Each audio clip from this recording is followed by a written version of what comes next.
Ok, listo. Muy bien. Entonces, muy buenas tardes, jóvenes.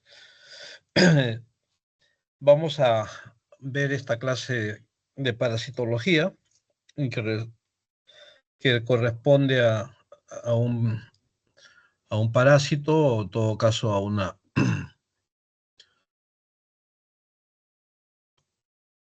de estos gusanitos, ¿no es cierto?, que siempre están causando algún problema en la salud, no solamente de niños, sino también de adultos, ¿no? Y en zonas endémicas, en zonas en donde existen condiciones propicias para que estos parásitos puedan hacer ¿cómo se llama? La función patológica diversa, ¿no?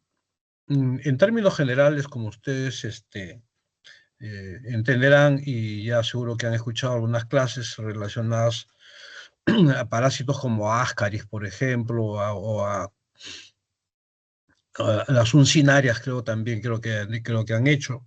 Y si no, vamos a hablar un poco también relacionados a ellos, ¿no? Porque estos parásitos no caminan solos. Estos parásitos andan así en grupo, ¿no? Entonces, porque muchas veces los huevecillos que eliminan las hembras en el suelo, en el agua, digamos, esterilizada, etcétera. Vienen muchos huevecillos de diferentes parásitos y esos son los que colonizan y andan juntos muchas veces, ¿no es cierto? Y muchos de ellos con mayor severidad de daño, ¿no? Este parásito definitivamente tiene un grado de severidad bastante importante, por lo que vamos a ver, ¿no es cierto?, en la estructura de su boca, la boca de este parásito, ¿no?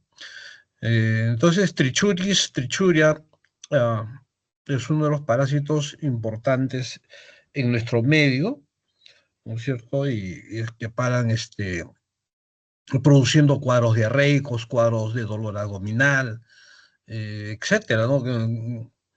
Igualmente que otros parásitos. La, en zonas en donde hay mucha lluvia, en zonas en donde hay mucho barro, ¿no es cierto? Es propicio para que este parásito, este gusano, pueda crecer en tierra, y la gente que lógicamente trabaja en la tierra, o los niños que están ahí descalzos también y cogiendo con las manos, con las uñas, ¿no es cierto? Y se llevan a la boca, entonces ahí están haciendo el ciclo biológico de cómo adquirir, ¿no es cierto?, este parásito. Mm, Decirles que abunda, acá en Lima también hay, acá en Lima, en las zonas un poco periféricas, un poco rurales, o en las zonas en donde no hay un un buen sistema de saneamiento, también hay, ¿no es cierto? No hay necesidad de irse al interior del país, a la sierra o a la selva, para que estos parásitos ingresen al cuerpo, al organismo de las personas. Entonces hay que tener cuidado. Muy bien, entonces creo que con esta pequeña introducción y dándole la importancia que se debe tener en estos casos, porque parasitosis, escuchen bien por favor, parasitosis en nuestro país es una de las primeras causas de enfermedad, no solamente en niños, como digo, sino también en personas adultas, ¿de acuerdo? En personas adultas y a veces también en ancianos que andan en los asilos, perdón, en los asilos, en los albergues, ¿no es cierto? Entonces pueden estar ahí también siendo una fuente de contagio, ¿no? Entonces, es un parásito que tiene una vida muy sencilla, vamos a verlo, y la importancia de este parásito, como digo, en muchos países, como vamos a ver las primeras láminas, ¿no? De cómo estos parásitos producen serias enfermedades, ¿no? Muy bien, creo que podemos pasar a la siguiente lámina, por favor, Xiomara. Esta es vean ustedes, una especie de introducción y resumen quizás en esta lámina de cómo los huevecillos, diferentes formas de huevecillos en diferentes etapas, ingresan por la vía oral. O sea, la vía de acceso a nuestro organismo es la vía oral. Mano, mano, boca, ¿de acuerdo? Mano, boca, o alimento, boca, o agua, boca, etcétera. Es el mecanismo cómo estos huevecillos ingresan a nuestro organismo, ¿de acuerdo? Y vean ustedes directamente hacia el intestino, ¿no es cierto? Que puede estar más en el intestino grueso o también mucho en el intestino delgado, ¿no? Entonces, vamos a ver en la lámina siguiente. Siguiente, por favor. Este es el filum en donde se clasifica este parásito, ¿no es cierto? Es un nemátodo eh, afasmidio de la familia Tricuroidea, Trichuria trichuria, y la especie es comúnmente lo conocemos como tricocéfalo, ¿de acuerdo? Tricocéfalo o Trichuris trichuria. Trichuris trichuria es el nombre, ¿cómo se llama? Científico de este parásito, pero como en el común lo conocemos como tricocéfalo. Ahora vamos a ver por qué tricocéfalo, ¿no? Siguiente, por favor.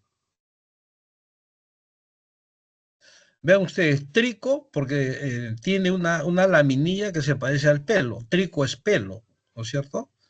Y céfalo, bueno, porque aparentemente tiene una parte más gruesa, ¿no es cierto? Que aparentemente es una cabeza, ¿no? Entonces vean ustedes la parte que quizás más larga del parásito, tanto en la hembra como en el macho, es un hilo, ¿no? Es una especie de hilo, ¿no? Bien delgadito, es bien, bien, bien, bien, muy, muy pequeñito. Vamos a ver. Entonces, esta es la forma adulta, estas son las formas adultas del Trichuris trichuria. Vean ustedes, la hembra tiene una característica siempre de ser más grande que el macho, ¿no es cierto? Quizás también le han dicho ustedes si es que han hecho clase de Ascaris o se han hecho clase de uncinarias, también se va a decir lo mismo, ¿no? Que las hembras tienen un poco de tamaño más grande que los machos, ¿no? Siguiente, por favor. Vamos a ver, no se preocupen. Este es un caso clínico de una niña de 5 años que consulta por decaimiento, la mamá lo lleva al médico, está decaída la niña, hay bajo peso y hay diarrea. La madre señala que la sintomatología se inició hace 2 meses, hasta esa fecha era sana. Entre los antecedentes epidemiológicos, este es importante, el dato epidemiológico de estas enfermedades es muy importante. Cuando ustedes tengan que hacer historia clínica y sospechen parasitosis, la epidemiología, el dato epidemiológico es muy importante. El dato epidemiológico les va a dar el diagnóstico. Si ustedes no están pensando en la epidemiología, en el dato epidemiológico ustedes nunca van a llegar al diagnóstico. Pero si, pero si pero si ustedes inmediatamente, un ratito, por favor. Pero si ustedes tienen en mente que hay algo que sacarle o rescatar en el dato epidemiológico, es probable que ustedes tengan el diagnóstico en la mano, ¿de acuerdo? Entonces, como dice ahí, entre los antecedentes epidemiológicos destaca el hecho de que la familia vivió en Colombia por cerca de 4 años, ya que el padre de la niña es diplomático. Fíjense ustedes, diplomático el papá, no, ni siquiera el papá es pobre, para decir de que por ahí viene el problema de la parasitosis. Hace 6 meses regresaron a Chile, su país de origen. Al examen físico se constata bajado de peso, palidez de piel, mucosas y discreta sensibilidad abdominal. O sea, cuando le ponían la manito, el médico ponía la mano en el abdomen, ¿no es cierto? La niña hacía una resistencia o le dolía, ¿no es cierto? En el hemograma se observa una eosinofilia, que es el dato importante en parasitosis. No se olviden ustedes, cada vez que vean un hemograma de una enfermedad parasitaria, van a encontrar probablemente casi en el 90%, un poquito más, de eosinofilia. En este caso, uno de los parásitos que produce una buena cantidad de eosinófilos en el recuento, ven ustedes, es este parásito, ¿no? Estaba con anemia microcítica, vamos a ver por qué la anemia microcítica, por qué produce anemia, hipocromía, ¿no es cierto? Pérdida de, ¿cómo se llama?, de fierro en los hematíes, ¿no?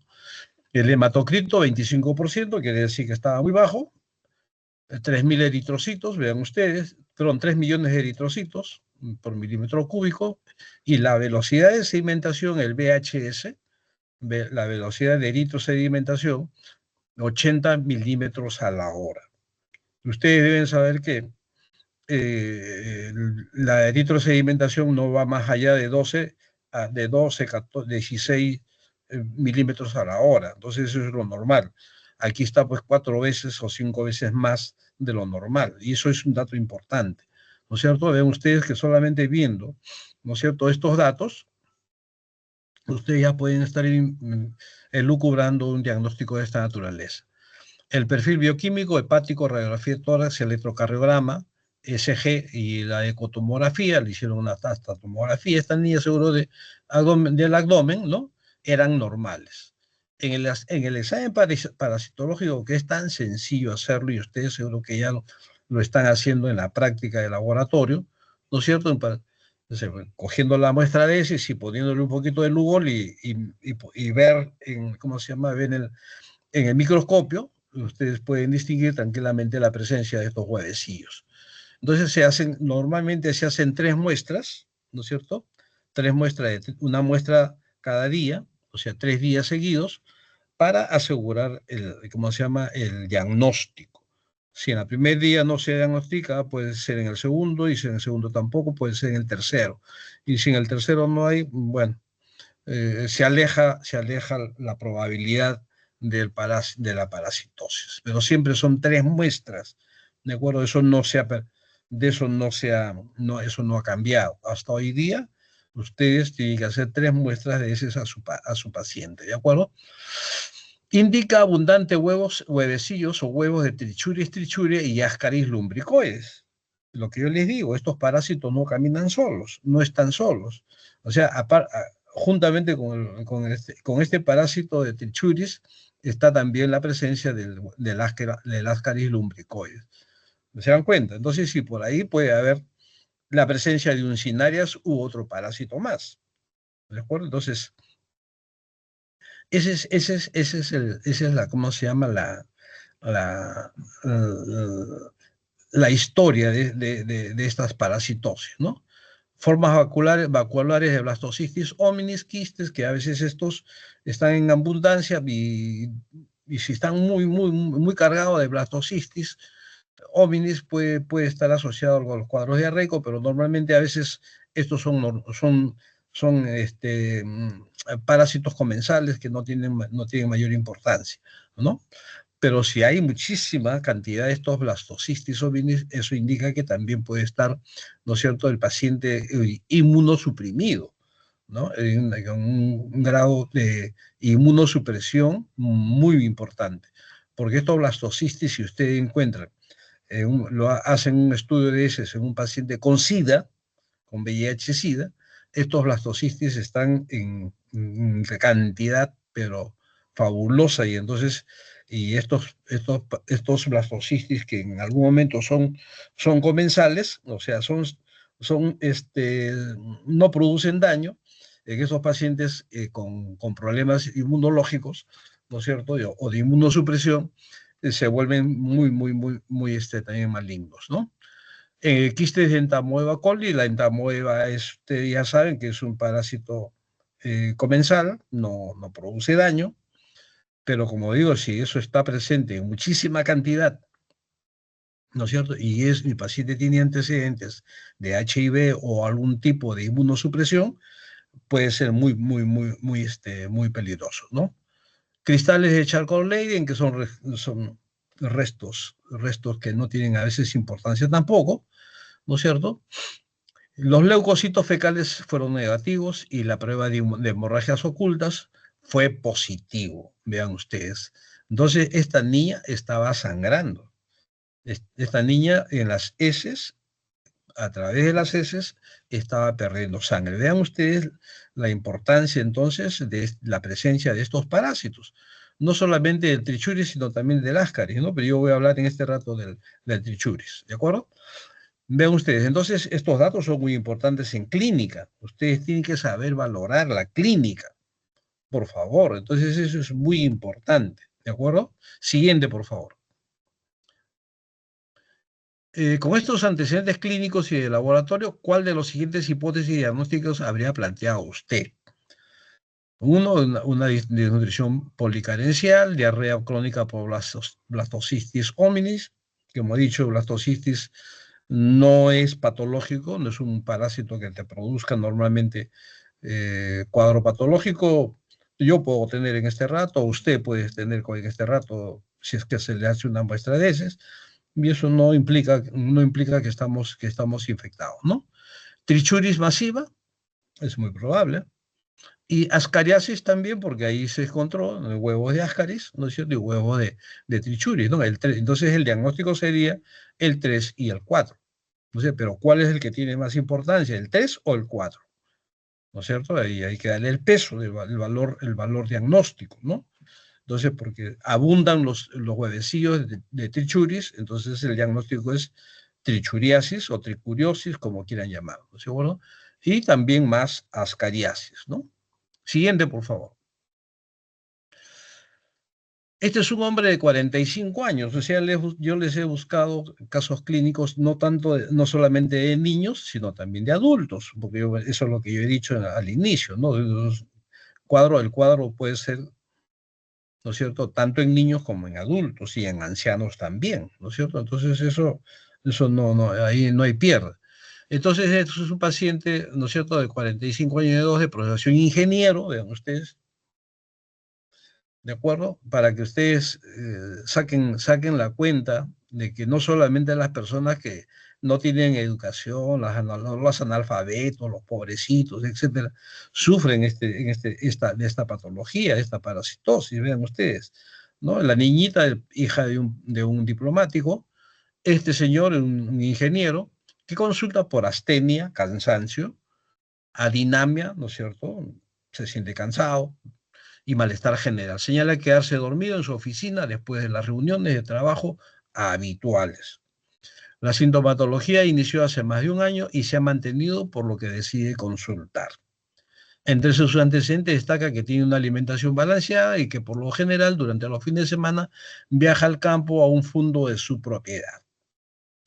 Ha sido sano, no ha tenido intervenciones quirúrgicas ni hospitalizaciones. Vean la historia clínica del interno, del médico residente o del médico asistente que está haciendo la historia clínica para diagnóstico, ven ustedes. Y esto es lo que tienen que hacer ustedes cuando estén ya haciendo internado o cuando ya estén en clínica o cuando ya sean médicos residentes o cuando ya sean médicos asistentes. Vean ustedes la importancia de la historia clínica. Los exámenes de laboratorio, perdón, ya, ha sido sano, no ha tenido intervenciones quirúrgicas ni hospitalizaciones. Los exámenes de laboratorio rutinarios fueron normales, incluyendo la proteinemia. Porque este parásito no produce problemas proteínicos, ¿no? No produce hipoalbuminemia, no produce este problema. En el hemograma se observa una anemia microcítica e hipocromía, con 3,5 millones de eritrocitos por milímetro cúbico, con un hematocrito de 30. La velocidad de sedimentación es de 40 milímetros a la hora, está, digamos, unas 2, 3 veces más del doble, más de lo normal. Los niveles de ferritina, transferrina, una endoscopía digestiva alta y colonoscopía fueron normales. Vean ustedes, a veces se llega a hacer hasta endoscopía digestiva alta, ¿no? Y bueno, y la colonoscopía, ¿no? A veces no se, ¿cómo se llama? No se solicita dentro de estos exámenes porque es innecesario. ¿De acuerdo? No hacer una colonoscopía para hacer diagnóstico de parasitosis, pues no se pasen, pues no. Eso no es así, no. En la parasitosis se hace diagnóstico viendo huevecillos en las heces, los huevos de los parásitos en las heces, en el microscopio. Ahí se hace el diagnóstico y la clínica. ¿De acuerdo? Y estos exámenes son porque han sospechado algo más, ¿no es cierto?, a este paciente. Quizá lo han visto muy pálido, a veces a lo mejor muy adelgazado, ¿no es cierto?, con cuadros diarreicos severos, etcétera, y han estado pensando en una patología de tipo canceroso, ¿no? Un linfoma, un cáncer de colon, un cáncer de estómago, a lo mejor, etcétera, ¿no? Entonces el diagnóstico se ha ido por ahí, ¿no es cierto? Y al hacerle diagnóstico de ferritina, inclusive, fíjense ustedes, están pensando que hay un problema en la médula ósea, ¿no? Vean ustedes hasta dónde puede ir, ¿no es cierto?, la equivocación del diagnóstico, porque es un diagnóstico que yo no le pediría, pues, estas cosas a un paciente en donde yo tengo el diagnóstico bastante claro que es una parasitosis, ¿no? O a menos que yo quiera, pues, ¿no es cierto?, hacer, pues, otro tipo de investigación, de investigación en el paciente, ¿no? Para pedirle cosas que no, bueno, no digo más cosas, no digo más. Siguiente, por favor. El examen parasitológico de ese reveló huevecillos de Trichuris trichuri. ¿Ven ustedes? Ahí está el diagnóstico. Quistes de Escherichia coli, endorminas nana, leucocitos fecales y pruebas de hemorragias ocultas fueron negativas.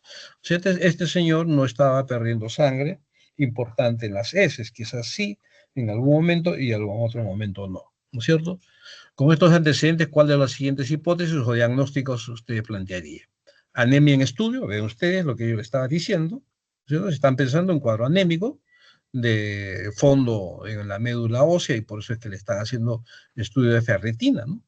Anemia microcítica e hipocromía cadencial, que lo que es la típica, la típica tipo de anemia que produce este parásito, ¿no es cierto? Microcítica e hipocrómica. Ese es un diagnóstico que tienen que tenerlo en mente. La anemia microcítica e hipocromía con portecocefalosis, que es lo que estoy diciendo. Cáncer de colon, vean ustedes. Por eso que le hicieron colonoscopía. Estaba pensando en un cáncer de colon. O sea, fueron más allá de lo que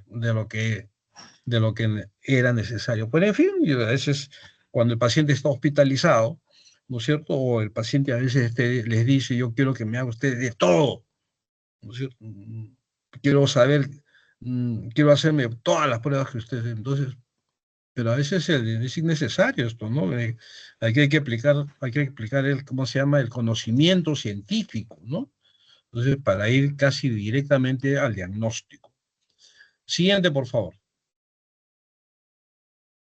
Este es un estudio, ¿no es cierto?, epidemiológico, se estudia la frecuencia de infestación por ancilostoma, que es una uncinaria, y Necator americano, que también es una uncinaria, son los dos tipos de uncinarias, y por Trichuris trichuri en el 2026, en 2026 niños que abandonan la sección primaria en el Hospital San Juan de Dios San José de Costa Rica durante los primeros 4 meses del año 1953, un caso antiguo.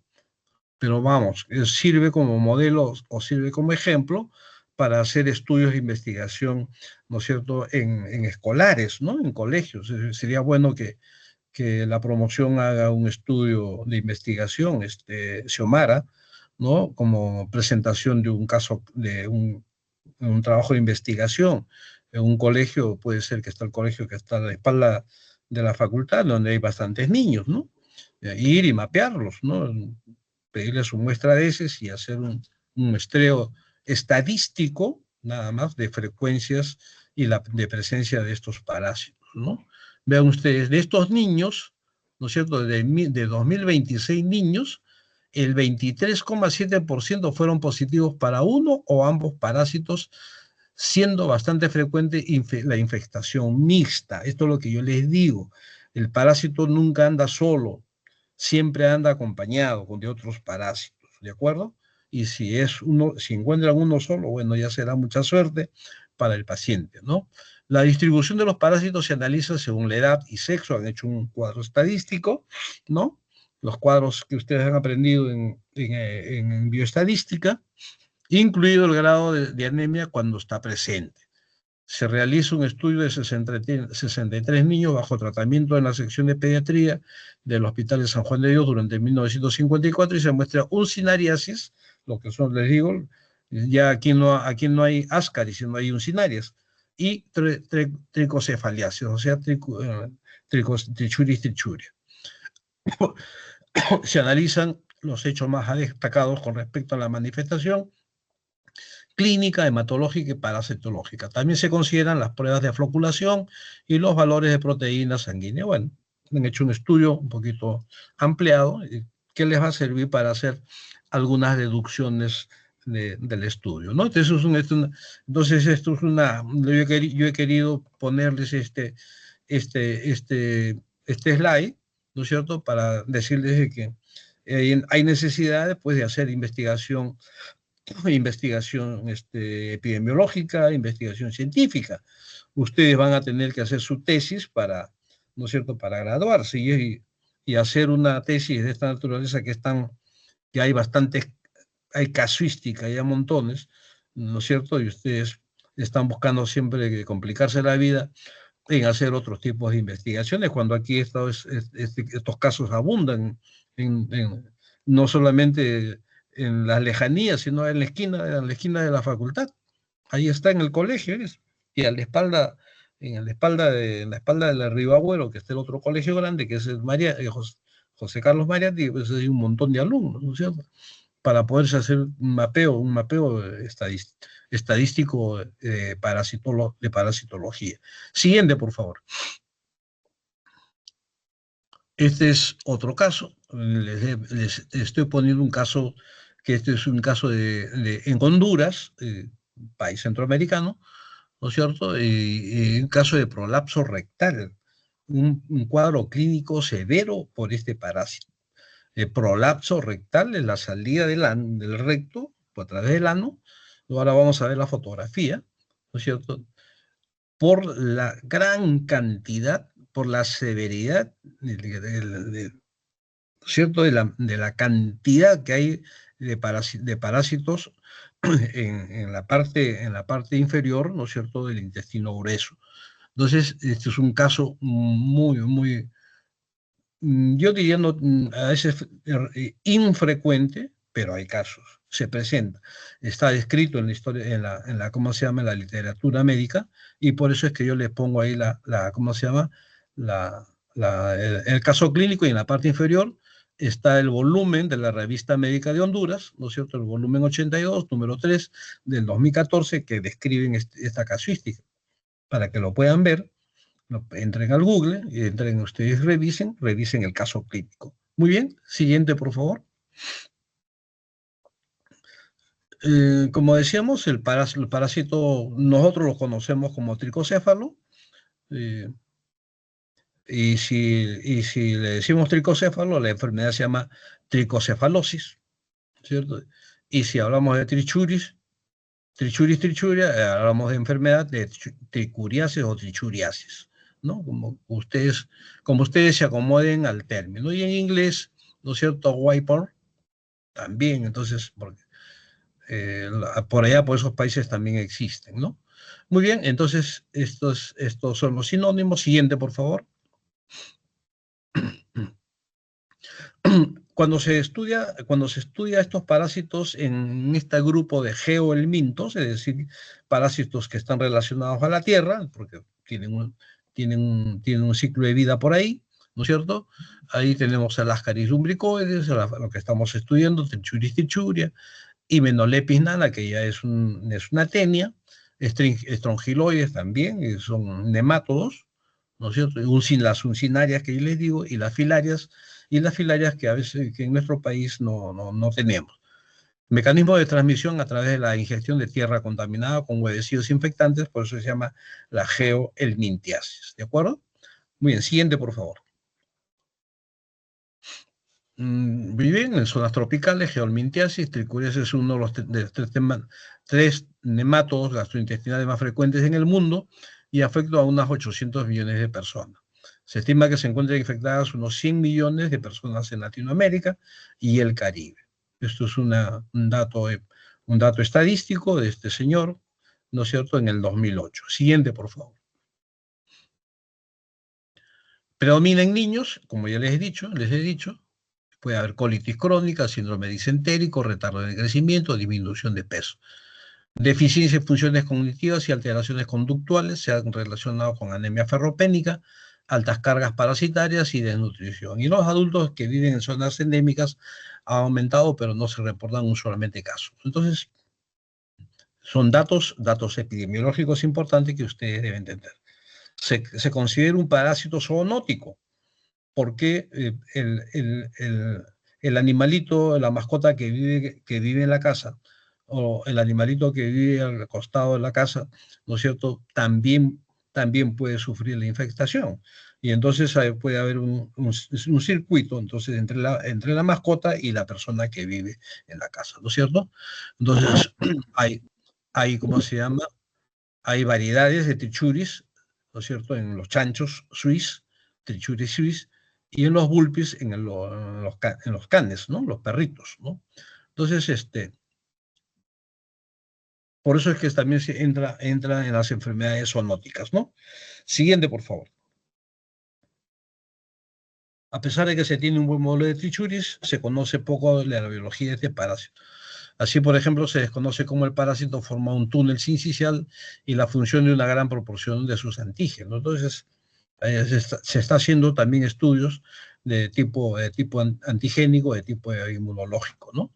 El parásito, como ustedes saben, es un parásito vivo, ¿no es cierto?, un ser vivo que bota sus tóxicos, ¿no es cierto?, elimina sus tóxicos dentro de nuestro organismo y esos tóxicos, pues, se está estudiando, ¿no? Siguiente, por favor. La morfología, vamos a ver, ya lo hemos visto en las primeras láminas. Siguiente. Vean ustedes, entonces, como yo les decía, ¿no es cierto?, la hembra es más grande que el macho, vean ustedes, ¿no es cierto? La hembra puede medir hasta 5,5 centímetros y el macho puede medir hasta 3,5 centímetros, ¿no es cierto? Son, son muy pequeños, ¿no es cierto?, muy chiquitos, y entonces, eh, ¿cómo se llama? La característica es que la hembrita, ¿no es cierto?, es más grande que, ¿cómo se llama?, que el macho. La otra característica es que el macho está enrollado en la parte, en la parte final de su cuerpo, vean ustedes. En cambio, la hembra tiene su parte final recto, ¿no? Esa es la otra característica, ¿no? La tercera característica es que en la parte final del macho, que está enrollado, ¿no es cierto?, está la espícula copulatriz, ¿de acuerdo? Y en la parte final, en el tercio final del cuerpo de la hembra, está la parte también copulatriz, está la vagina, ¿no es cierto?, del parásito, ¿no? Y ahí en el útero, tiene un útero, y ahí el útero se va a llenar de huevecillos cuando la hembrita se fertiliza, ¿no? Entonces, una gran cantidad de huevecillos que va a poner en un día, ¿no es cierto?, esta hembrita cuando está fertilizada. Entonces, en forma de látigo, muy característico, 3/5 partes anteriores, muy más gruesa que el resto del cuerpo. Aquí se encuentra el aparato genital. Es lo que estamos diciendo, ¿no? Siguiente, por favor. Lo mismo, vean ustedes la parte biológica ¿cómo se llama?, de las partes que constituyen el organismo del parásito, ¿no es cierto? Tiene una boca muy importante, con una especie ah, ¿cómo se llama?, no son dientes, pero sí son labios, ¿no es cierto? Son labios muy fuertes, muy, muy consistentes, y tienen un estilete, ¿no es cierto? Una, una- Como una pinza, ¿no es cierto?, que tiene posibilidad de salir no sé, y guardarse, ¿no? Un esófago muy fuerte, ¿no es cierto? Muy fuerte es el esófago, tiene una musculatura muy fuerte, y con esta boca y con este esófago, este parásito tiene la posibilidad de ingresar dentro de la mucosa intestinal, ¿de acuerdo? Ingresa dentro de la mucosa intestinal y ahí se prende muy bien. Y es difícil, ¿no es cierto? Difícil de que pueda caerse a la luz intestinal y salirse con las heces. Vean ustedes. Entonces se prende muy fuertemente en la mucosa intestinal y estos parásitos muchas veces, un ratito por favor.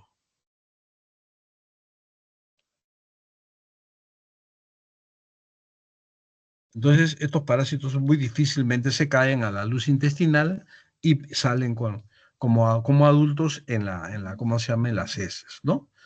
Entonces, eso es un dato muy importante, ¿no? Y como decía, el machito enroscado en la parte final y la hembrita en la parte final, ¿no es cierto? Más recto, ¿no? En donde vamos a encontrar el útero, la vagina, la vulva, etcétera, en las partes genitales del parásito, ¿no? El machito en la parte superior y la hembra en la parte inferior del gráfico. Siguiente, por favor. Bueno, el aparato bucal no tiene labios ni estructuras cortantes, no, o sea, no tiene dientes, pero sí, como le decíamos, son una especie de labios, ¿no es cierto? Especie de labios,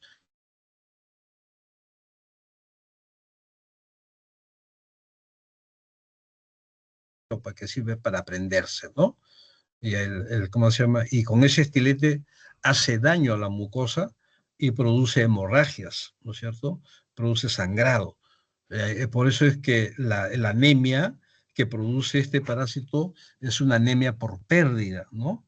Es una anemia por pérdida, ¿de acuerdo? Muy bien. Que le permite perforar el intestino en busca de sangre. Muy bien. El esófago es bulboso, se encuentra en la parte interior, degradada del parásito y posee una estructura denominada extiscosoma, que está formada por los discocitos, y estos propulsan la parte anterior del parásito para pasar a la barrera intestinal. O sea, este esófago con esa característica, como yo les decía, tienen una fortaleza muy importante, ¿no? Una fortaleza muy importante que los hace resistentes a cualquier antidiarreico, por decir, si es que ustedes utilizan un antidiarreico, perdón, un medicamento para producir diarrea, mejor dicho, lo digo al revés, ¿no? Porque hay muchos que utilizan estos mecanismos para eliminar al parásito, ¿no? Y a ver qué encuentran, ¿no? En la muestra de esas. Muy bien, entonces hay este tipo de holomiario, que también, como le decía, son especies de células musculares, ¿no? Siguiente, por favor. En el tercio posterior de la hembra adulta se encuentra el ovario del útero, ya lo hemos dicho, que el macho tiene la parte posterior curvada, pronunciada con la espícula copulatriz, testículos, vasos deferentes, glándulas seminales, etcétera, en la parte final, ¿no es cierto?, de su organismo, y ahí tienen los genitales, tanto la hembra como el macho. Siguiente, por favor. De la fotografía, ven ustedes, ahí vemos en la fotografía central al macho con su espícula copulatriz, y en la lámina de la derecha vemos a la hembra, ¿no es cierto? Su poro genital, ¿no es cierto? Su vulva y su vagina, ¿no? Y los huevecillos, vean ustedes, característicos, ¿no es cierto? En forma de barrilito, vean de ese color, lo van a ver ustedes en la práctica, cuando hagan la práctica en el laboratorio, van a ver idéntico, no inconfundible. Eso nunca se van a olvidar, nunca lo van a confundir cuando vean ustedes este huevecillo, ¿no? ¿De acuerdo? Son huevecillos muy característicos. Nosotros tienen este tamaño de 20 a 25 milicas de largo o de diámetro, ¿no es cierto? Y los dos tapones mucosos, uno a cada extremo, ¿no? Que es característico, ¿no es cierto?, de este huevecillo, ¿no? O sea, no creo que se vayan a confundir, no creo que se vayan a olvidar, ¿no es cierto?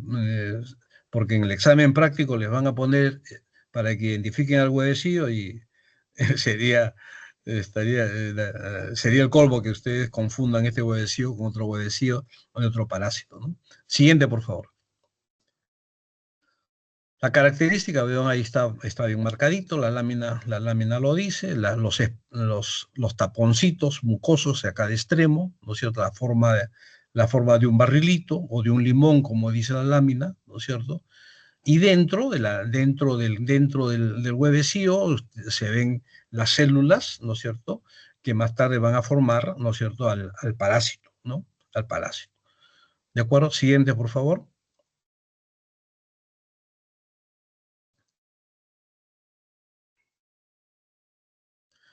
Si yo le pongo un poquito de azul, de un colorante azul de metileno, por decirlo, lo voy a ver de este color. Si le pongo color rosadito, lo voy a ver color rosado. De- Como ustedes quieran ver, del color que ustedes quieran ver, pero el huevecillo sigue siendo el mismo, ¿no? ¿De acuerdo? Siguiente. Lo que sucede es que a veces el huevecillo de Trichuris puede estar deformado. Puede en la evolución y en la formación del huevecillo, ¿no es cierto? En la maduración del huevecillo puede pasar por diferentes etapas. Ven ustedes diferentes formas. Y por ahí ustedes pueden confundirse con un huevecillo de Ascaris lumbricoides o con un huevecillo de uncinaria. ¿De acuerdo? Pero la característica es que a los lados se está formando el tapón, los dos taponcitos, uno a cada extremo. Eso es indistinguible, eso no lo van a poder ustedes confundir con nadie porque otro huevecillo no lo tiene. ¿De acuerdo? Siguiente, por favor. Vean ustedes aquí una lámina mucho más característica, el machito, este es un machito, acuérdense bien, ustedes ven la parte final, y ahí en la parte final ven ustedes ¿cómo se llama? La espícula bueno, copulatriz del macho, ¿no? Siguiente, por favor. Vean ustedes una toma más cercana, tanto de la hembra al lado izquierdo y el macho al lado derecho, ¿no? Siguiente. Lo mismo, vean ustedes, ¿de acuerdo? Inclusive están ahí midiendo en la parte final los huevecillos, ¿de acuerdo? Siguiente. Esto es una toma fotográfica en una endoscopía digestiva alta. Esto es no lo dice ahí en el texto, porque yo me he olvidado de ponerlo, pero esto yo lo he tomado de una revista en donde demostraban que, ¿no es cierto?, que el diagnóstico de este parásito ¿cómo o fue porque le hicieron una endoscopía a un paciente que se quejaba de dolor a nivel epigástrico y parecía que tenía una gastritis de otra naturaleza, le hacen la endoscopía y le encuentran el parásito. Vean ustedes, es un, una, es un adulto de Trichurias que se había ido hacia al estómago. Siguiente, por favor. El hábitat son parásitos monoxenos, cumple su ciclo en un solo hospedador. Los adultos viven en el intestino grueso, en la parte final del intestino grueso, ahí les gusta vivir, hunden su extremidad anterior en la mucosa, es decir, a través con el estilete de la boca, ¿no? Ahí se prende. Y la hembra puede, cuando está grávida, cuando está fertilizada, puede poner entre 2.000 a 6.000 huevecillos por día, por cada gusano hembra. Es decir, la cantidad de huevecillos que se pueden ver en una muestra de heces, fabuloso y muy rápidamente uno puede hacer el diagnóstico, ¿no? La hembra deposita los huevecillos en la luz intestinal y estos salen con las heces, ¿no? Siguiente, por favor. Ahí están los huevecillos, vean ustedes. En uno de ellos, en el que está en la parte superior, ya está el gusanito formándose. Vean ustedes, ya está un huevo maduro. Revienta o abre, sale a través de los tapones, ¿no es cierto? Porque se rompen y salen por ahí y el gusanillo sale, ¿no? Maduran en el suelo entre 10 a 12 días, a una temperatura de 20 a 35 grados centígrados. Es la temperatura y es el suelo y es el tiempo en que maduran estos huevecillos en el suelo, ¿no? Siguiente, por favor. Nuevamente lo mismo, huevecillos, parte del machito, el huevo, etc. Siguiente, por favor. El ciclo biológico, que es muy sencillo, siguiente. El hombre ingiere el huevecillo larvado infectante a través de los alimentos, el agua o con las manos sucias, con tierra contaminada. Estos huevecillos maduran en la tierra. En la tierra húmeda, ahí maduran estos huevecillos. Siguiente, por favor. Vean ustedes, entonces, este es el ciclo biológico, ¿no es cierto? Los huevecillos están ahí en las heces, caen a la tierra, maduran y nuevamente con la mano, o con el agua, con la comida, ingresan por la cavidad oral, por la boca, hacia el intestino, ¿no? Y ahí vean ustedes, en el lado derecho, en la parte superior, donde está el huevecillo, dice prolapso rectal. Vean ustedes, ahí, esta lámina ya ahí está indicando que la severidad de esta parasitosis, ¿no es cierto? Y por la cantidad de parásitos que hay dentro del intestino que pueden producir el prolapso rectal. Siguiente, por favor. En el intestino pierden sus gruesas membranas para permitir la liberación de la larva, la que penetra dentro de las glándulas del Lieberkühn, en donde permanecerá un corto periodo para luego salir e dirigirse al colon o al recto. No, la parte final es donde más le gusta vivir, ¿no? Desde la ingesta del huevo hasta la enclave de los adultos en la mucosa intestinal se requiere aproximadamente de 1 a 3 meses. Normalmente es el periodo de, ¿cómo se llama?, del ciclo biológico, 3 meses, ¿de acuerdo? 3 meses más o menos es el periodo de que estos terminan de madurar, ¿no? Allí madurarán y vivirán durante aproximadamente también 3 años.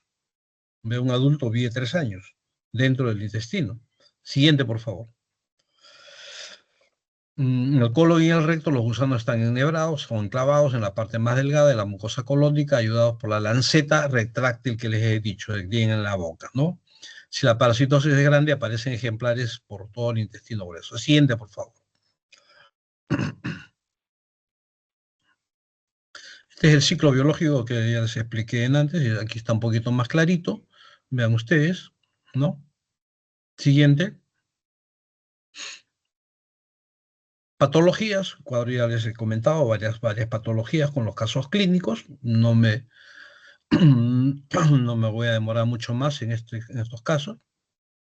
Solamente recalcar que el estilete de la boca, ¿no es cierto?, produce lesión en la mucosa y pues una lesión traumática que produce sangrado, ¿no es cierto?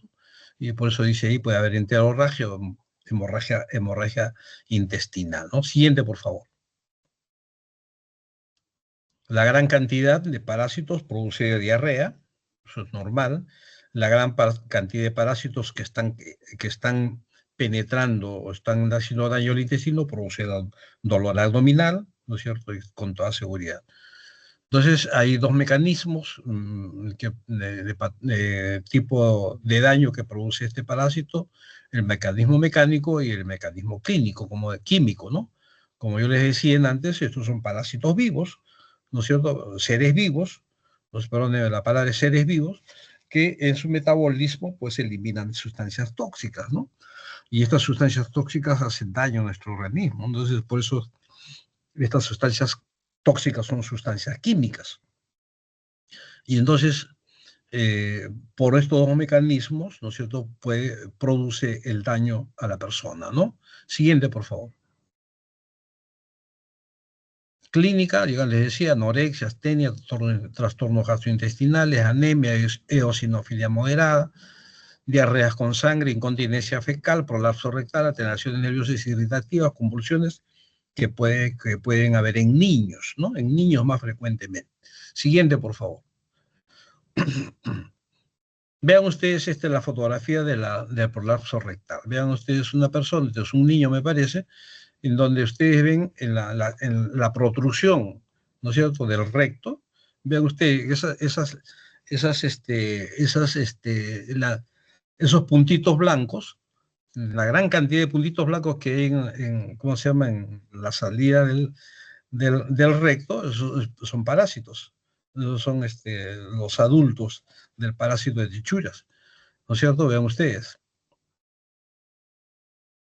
Este es un caso, esto me parece que es de la fotografía del caso clínico que les he puesto al inicio del caso de Honduras. Siguiente, por favor. Exploración física, el examen físico, ¿no es cierto? Entonces, abren ustedes, examinan al niño, a la persona, y ahí van a encontrar un prolapso rectal parasitario. Ven ustedes, ahí está la fotografía. Siguiente, por favor. El diagnóstico, como les decía, es muy sencillo, demostrar en la presencia de estos huevecillos en las heces, ¿no? Ahí ustedes conocen y hacen todo, creo que el método que se hace más es el método de Faust, ¿no es cierto? Es el más utilizado, que es una mezcla entre Willis y Telemann, ¿no? Y otras veces se hace Cato-Cas, para diagnosticar larvas, ¿no? El Cato generalmente es más para larvas, ¿no? Y el Faust, que es es la combinación del Willis con el Telemann. Siguiente, por favor. Los huevecillos de este parásito son identificados, etcétera, etcétera. Esto ya lo hemos dicho. Siguiente, por favor. Ahí está el huevecillo. Característico, siguiente. Esto es en una muestra, vean ustedes la cantidad de huevecillos que hay, en un enfoque. Siguiente. Como yo le decía, le ponen un color rosadito, o sea, un colorante rosado, ¿no es cierto? Lo van a ver rosado, le ponen un colorante azul de metileno, lo van a ver azul, etcétera, ¿no? Siguiente.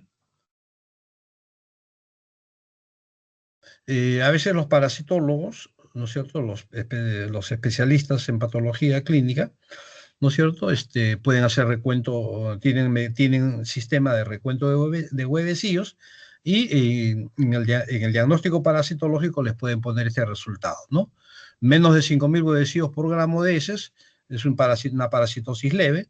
Entre 5.000 y 10.000 huevecillos por gramo de heces son una parasitosis moderada, y mayor a 10.000 ya es una parasitosis intensa, ¿no?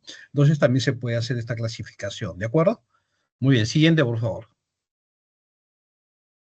Vean ustedes, esto es una mucosa intestinal, entonces el parásito está ahí, está prendido. Siguiente. Esto también este parásito se encontró en una colonoscopía. Siguiente.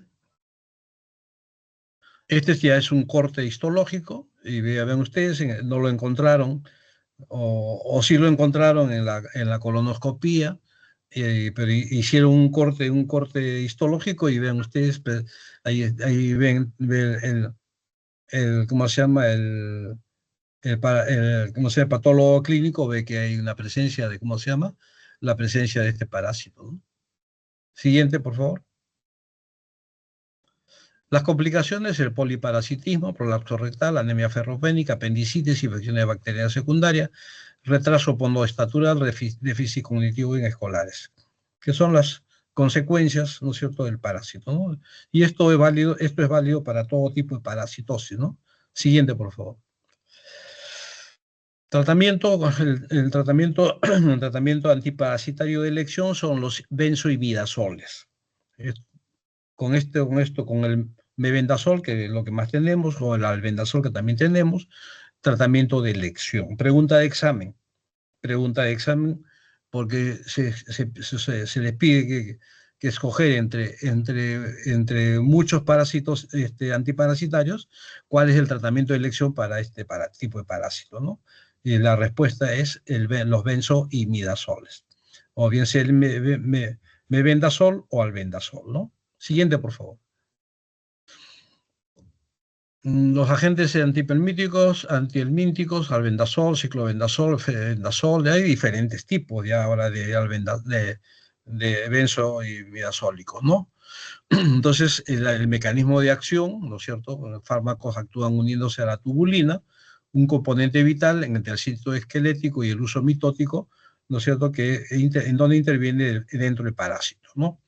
Los benzodiimidazólicos son selectivamente tóxicos para los nematodos uniéndose selectivamente y despolimerizando sus tubulinas, ¿de acuerdo? O sea, a la persona, a nosotros, a la persona, a nuestro organismo, estos antiparasitarios no nos debe hacer daño, ¿no es cierto? Solamente debe matar al parásito, ¿de acuerdo? Siguiente, por favor.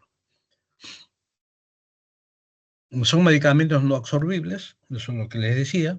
Actúan lentamente, inhiben la captación y utilización de glucosa por el gusano y agota su reserva de glucógeno. Produce disminución de ATP, por la cual pierden energía y se mueren. No se recomienda usar en embarazadas. No se ha demostrado tampoco que produzca un daño ¿cómo se llama? Severo en el feto, pero preferible no utilizarlo, ¿no? Porque por ahí pueden pasar cosas. Alternativas en las embarazadas, el pamato de pirantel. El pamato de pirantel que es atóxico, generalmente ha sido muy estudiado en ese sentido, y esto se puede utilizar ¿cómo se llama? En niños, muy niñitos, y en mujeres embarazadas, ¿no? Siguiente, por favor. La dosis, si son en niños, como ya les he dicho yo en mi clase anterior, utilicen el kilo de peso. En niños, por favor, utilicen por kilo de peso, ¿de acuerdo? En adultos sí se pueden dar dosis plenas, no habría mayor problema, pero en los niños sí yo aconsejo dar por kilo de peso, ¿no? Por eso es que les pongo ahí la dosis por kilo de peso, ¿no? 12,5 miligramos por kilo de peso, 2 veces por día, por 3 días seguidos, del albendazol, ¿no? A veces los propagandistas médicos, cuando ustedes ya sean médicos, estén haciendo internados, estén médicos residentes o médicos asistentes, el propagandista médico le va a decir, doctora, este medicamento antiparasitorio, una sola toma y chao, parásito se va, se muere y se va. No es así, no se confíen. Estos parásitos pueden ser muy resistentes al tratamiento y que yo siempre he aconsejado 3 días de tratamiento. A mí me ha ido muy bien siempre en ese sentido, ¿no es cierto? Porque yo les he dado 3 días de tratamiento a los niños cuando yo tenía que tratar a niños, ¿no? Siguiente, por favor. El mebendazol igual, ¿no es cierto? De la misma familia, ¿no es cierto? Hay tabletitos, hay jarabes, utilicen ustedes lo que mejor manejan. El yoduro de eritiacina también es un buen antiparasitario, ¿no es cierto? Cuando no hay mebendazol o albendazol, se puede utilizar yoduro de eritiacina, ¿no? Y como dice en la parte final, yo he debido ponerlo un poquito más grande, el tratamiento hay que hacer a la familia. A veces la familia también, toda la familia está infectada. Entonces, y eso puede ser un círculo vicioso entre la mamá, el papá y los hermanos, y el perrito y el gatito, etcétera, que también viven con nosotros, que está haciendo círculo vicioso, ¿no? Y en las reinfecciones, como dicen, ¿no? Porque tranquilamente hoy día el niño sale de una infección, mañana, pasado mañana puede volver a infectarse, ¿de acuerdo? Siguiente, por favor. El pamato de pirantel, igualmente, ¿no es cierto? De jarabitos, hoy día hay tabletas masticables, el niño lo mastica como si fuera un caramelito. Antiguamente era muy feo, ahora son bonitos, ya ricos, le han puesto sabor a fresa, sabor a plátano, sabor a granadilla, etcétera. Entonces el niño lo come, lo mastica con ese sabor. Siguiente, por favor. Los tratamientos actuales en preescolares y escolares, ya. Lo que pasa es que en algunos países se ha utilizado la ivermectina, este antiparasitario que se ha utilizado ahora último en COVID, ¿no? Que se vio que también tenía una utilidad, ¿no es cierto?, para este virus, ¿no? Sin embargo, no fue tan efectivo ivermectina en COVID, ¿no es cierto? Ustedes ya tienen el dato científico de que ivermectina no funcionó como se creía, ¿no? Entonces, pero sí en parasitosis de otra naturaleza, en la filaria, por ejemplo, en filariasis o en amediasis, no la ameba coli, sino la ameba histolítica, ¿no? Y los otros tipos de amebas, ¿no es cierto? las amebas que se van al cerebro, ¿no es cierto? Eh, ahí funciona muy bien la ivermectina, ¿no? Ahí se ha utilizado con muy buena utilidad. Y en los otros casos en donde ha dado muy buen resultado es en estrongiloidiasis, ¿no? Estrongiloides, ¿no es cierto? Ahí también ha funcionado muy bien. Pero ¿cuál es el problema de estos casos severos? Ya les he dicho, ¿no? Pacientes que tienen problemas de inmunosupresión, ¿no es cierto? Entonces, hay que coberturarlos bien, ¿no? Ahí no hay que estar perdiendo tiempo de darle un antiparasitario que los proteja muy bien y que trate de eliminar al parásito de la forma más rápida, ¿no? Entonces, ivermectina se ha utilizado en países, ¿no es cierto?, europeos, y con el dato científico de que nosotros también podemos utilizarlo en caso no tengamos mebendazol o palmato de pirantel, qué sé yo, ¿no? Entonces, poder utilizar ivermectina, ¿no? Una gota por kilo de peso, que es lo que se está utilizando, o una gota sí, por media gota por kilo de peso en niños, ¿no? Entonces, bueno, tienen ese dato también que existe, ¿no? Siguiente, por favor. Muy bien, y ahí cuando ustedes vayan a serums, ¿no es cierto?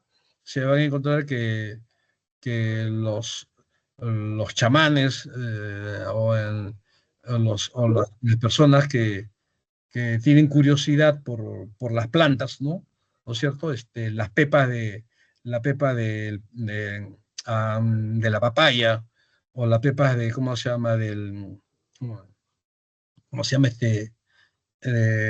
¿cómo se llama? De que se hace locro, ¿no es cierto? De zapallo, perdón, del zapallo, y otras plantas más que son antiparasitarias, ¿no? Entonces, ahí se van a encontrar también con que hay antiparasitarios, y, y las familias no van a la farmacia a comprar la pastilla, sino eh, a- abren una papaya, se comen la semilla, o abren ¿cómo se llama? Uno de estos zapallos, y también hacen agua de zapallo y tanta cosa, ¿no? Muy bien, entonces, de eso también hay, ¿eh? Siguiente, por favor. Muy bien, la profilaxis, que es lo más importante, ¿no es cierto? Los niños no deben estar en la tierra. Los niños deben estar con las uñas bien cortadas. Los niños deben lavarse las manos antes de ir a comer, o tomar un alimento. El agua debe estar hervido, etcétera, ¿no? Entonces, todas las condiciones profilácticas que usted ya conoce. Siguiente, por favor. Muy bien, esto es lo mismo. Siguiente. Muy bien, entonces, hasta vacunas se está proponiendo, ¿no es cierto?, que existan, ¿de acuerdo? Siguiente. Las charlas educativas son importantes, ¿no es cierto? No dejen de dar siempre charlas educativas a la comunidad. Estos son los huevecillos, ya estamos en las láminas finales. Siguiente. Ese es el adulto, machito. Siguiente. La parejita. Siguiente. Esta es una endoscopía, también me parece una endoscopía digestiva alta. Vean ustedes los parásitos que están ahí. O me parece que es una colonoscopía, más parece que es una colonoscopía, no me acuerdo mucho, pero en todo caso es un diagnóstico endoscópico, ¿no? Siguiente, por favor. Vean ustedes la cantidad de techures formando ovillos. Vean ustedes la cantidad. Este es un ovillo. Se ovilla tanto, y si es un niño, le puede producir hasta una obstrucción intestinal. Vean ustedes. Y a veces se ingresa con diagnóstico a salas de operaciones por obstrucción intestinal, por cosas no bien definidas, ¿no? Y se encuentran estos ovillos de parásitos, ¿no? Siguiente, por favor. Muy bien, esta es la distribución que hemos visto en el trabajo epidemiológico, en el trabajo estadístico. Yo, yo, yo los animaría a que hagan un trabajo de investigación en los colegios más cercanos. Siguiente. Bien, en donde viven estos parásitos, ¿no es cierto? En el colon, en la parte final del colon. Siguiente. Muy bien, eso era todo.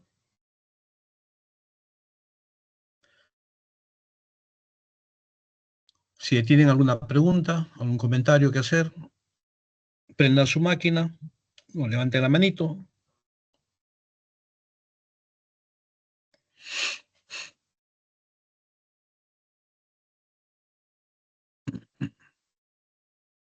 Me parece que no, doctor, todo claro.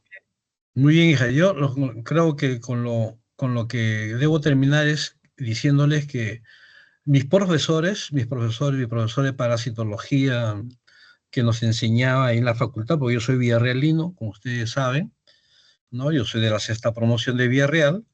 Mis profesores me decían lo que yo siempre les he dicho hoy día, ¿no? Que al diagnóstico parasitológico hay que tenerlo siempre presente. En nuestro país siempre van a encontrar un parásito como formando parte del diagnóstico, siempre. Lastimosamente el tiempo que ha pasado de la formación de la escuela, cuando yo estuve de estudiante, así como ustedes, en el tercer año, ¿no es cierto? Llevaba el curso de parasitología, de esa época a hoy día no ha cambiado el sistema sanitario en nuestro país, ¿no es cierto? Entonces, a lo mejor mañana más tarde ustedes también van a tener mi edad, ¿no es cierto? Y a sus alumnos le van a decir lo mismo, ¿no? Profesor La Rosa, que fue profesor de parasitología en aquellos tiempos cuando nosotros estudiábamos, nos decía esto y nosotros estamos repitiendo lo mismo, ¿no? Entonces yo estoy repitiendo palabras de mis profesores. Y no solamente de mis profesores, sino que también está en la literatura, está escrito. Así es que con eso yo termino mi clase hoy día, agradeciéndole su atención y cualquier cosa, siempre estamos atentos. Cualquier otra eventualidad de clase que quieran ustedes, me avisa Xiomara. Saludos a nuestro delegado Johan, que ojalá que no haya tenido mayor problema.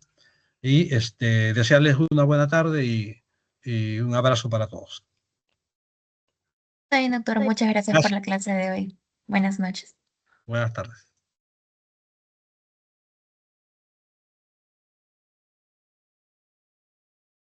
Chicos, un momento voy a descargar la asistencia.